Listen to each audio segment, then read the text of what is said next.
Hi friends, இப்போ நம்ம பாக்கியலட்சுமி பார்க்க போகிறோம். பாக்கியலட்சுமியில் கோவத்தில் கொந்தளிச்சு போய் நம்ம ராதிகா வீட்டில் முட்டைக்கண்ணோட 2 முழியும் வச்சுக்கிட்டு கலண்டு கீழே விழுவுற மாதிரி வந்து உள்ளே உட்காந்தா அவங்க அம்மா பின்னாடியே வராங்க. வந்ததுக்கப்புறம் ஏமா இப்படி பண்ணிவிட்டு, நான் தான் அந்த நிலைமையில் எனக்கு என்ன நடந்ததுன்னே தெரியல, ஆனால் நீ என்னை போய் உண்மை மாதிரி நம்ப வச்சுருக்க, ஏமா இப்படி பண்ணுற, பாவத்தை பண்ண வச்சிட்டியம்மா, பழியை சுமக்க வச்சிட்டியம்மான்னு பேசுகிறாங்க. பக்கமாக டைலாக் அடிக்கிறியே, கொஞ்சமாவது மூளை இருந்ததா அப்படிங்கிற மாதிரி தாங்க இருந்தது. அது மட்டும் இல்லைங்க, மையுக்கிட்ட ஏன் இப்படி சொன்னேன், அந்த உண்மையை நீ என்கிட்ட சொல்லியிருக்கலாம்லன்னு சொல்லி கேட்குறாங்க.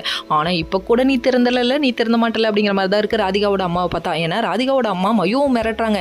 ஏன் இப்படி போய் சொன்னா, அவங்க போய் சொல்லி சொன்னாங்களா, நான் போய் சொல்ல பாட்டின்னு அவங்க சொல்ல இல்லவே இல்லை, குழந்தை போய் சொல்லுமா, ஏங்க நீங்கள் இப்படி பண்ணுறீங்க அப்படிங்கிற மாதிரி இருக்குது. அதுக்கப்புறம் நிற்க வச்சு கேள்வி கேட்டதுக்கப்புறம் ஆமாம் மயு இருந்துட்டு மயு மேலேயும் கோவப்பட்டுட்டாங்க. ஏன்னா மயு என்கிட்ட நீ சொல்லியிருக்கணும், மயு நான் அழுதேன் இல்லை, உனக்கு என்னை பற்றி கவலையே இல்லையா, என்கிட்ட சொல்லியிருந்தா நான் இது வரையும் போய் இவ்வளோ தூரம் போக விட்டுருக்க மாட்டேன்ல அப்படின்னு சொல்லிட்டு ரொம்ப ஃபீல் பண்ணுறாங்க. நீங்கள் ஃபீல் பண்ணாதீங்க, பக்கா சரியாயிடும்.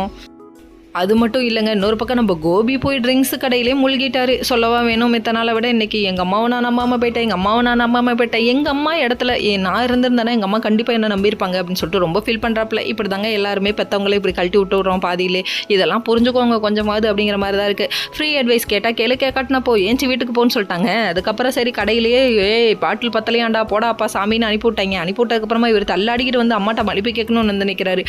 இங்கே ஒரு பக்கம் பிரியாணிங்கிறாங்க, ஐயோ லெக் பீஸ் பார்க்கும் போதே ஆஹா அப்படின்னு மனம் வீசுதே அப்படின்னு கோபிக்கு ஒரு பக்கம் அங்கே என்ன தெரிகிறது அப்படின்னு சொல்லிட்டு எட்டி பார்க்குறாரு.